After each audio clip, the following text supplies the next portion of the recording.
Hey everybody, it's Mrs. Curtis. Today we are back for part 2 of our Chinese lantern drawings. And part 2 is going to be to add some color. Remember that you can use markers or colored pencils or whatever you have, crayons, if you have crayons, to color in your pictures. So first thing I want to think about as I'm starting to add colors is I want to think about my color scheme. What colors are going to look good together? And to think about that, I'm going to think about using my color wheel to help me. Now, sometimes we want all of our colors to look similar, so we might use analogous colors. Those are colors that are touching on the color wheel. And then sometimes we might want some contrast, so we might want them to look different. So we might look at colors that are across from each other on the color wheel, and these are called complementary colors. So if I'm going to use complementary colors, one combination might be orange, and then directly across from it is going to be blue. So I could use blue and orange as my colors because those are complementary. Or I could use analogous, which are touching. So maybe I decide that my colors are going to be blue, blue-green, and green. And those are going to be analogous. They are touching on the color wheel. And I think for this drawing, I'm going to go ahead and use analogous colors. And I'm going to use blue, blue-violet, and blue-green. So these three colors that are touching on the color wheel. And then for my background, I'm going to use a complementary color. So I'm going to jump over here to the other side of our color wheel and use orange for my background. So I'm going to use blue-violet, blue, and blue-green for my designs. And then orange, the complementary color, for my background. All right, so first thing I have to do is pull out those colors from my markers. So I need different shades of blue.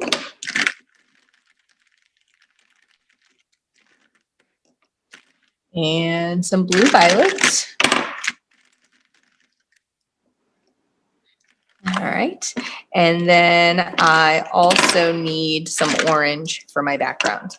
So I'm using some analogous colors, colors that are touching on the color wheel, and then I'm going to use a complementary color, the color across from them on the color wheel.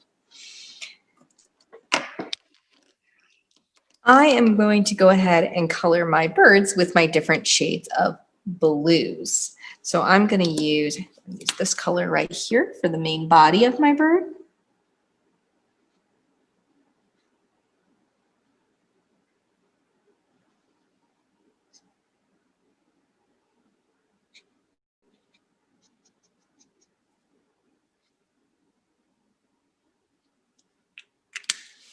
And then for his wing, I'm going to use this dark blue. Now, it gets a little tricky because his beak really shouldn't be blue. That would look kind of weird. So I am going to go ahead and add in just a little yellow in there for the beak. There we go, just that little detail. My tree branches, I'm going to go ahead and make this blue violet color or this purple color.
All right, now that I have my analogous colors done, I've used my blues and my blue violets for my birds, I'm going to use my complementary color for my background, and that's going to make everything else pop right out of there. So I'm going to use some orange because orange and blue are complementary colors, and I'm going to put that into my background.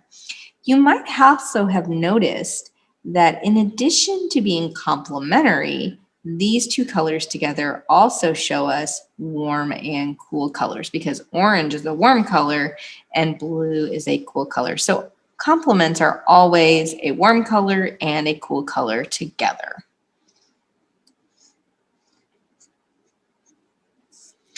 And you can see already how putting the orange behind my bird is really making that bird pop out and stand out from the rest of the picture.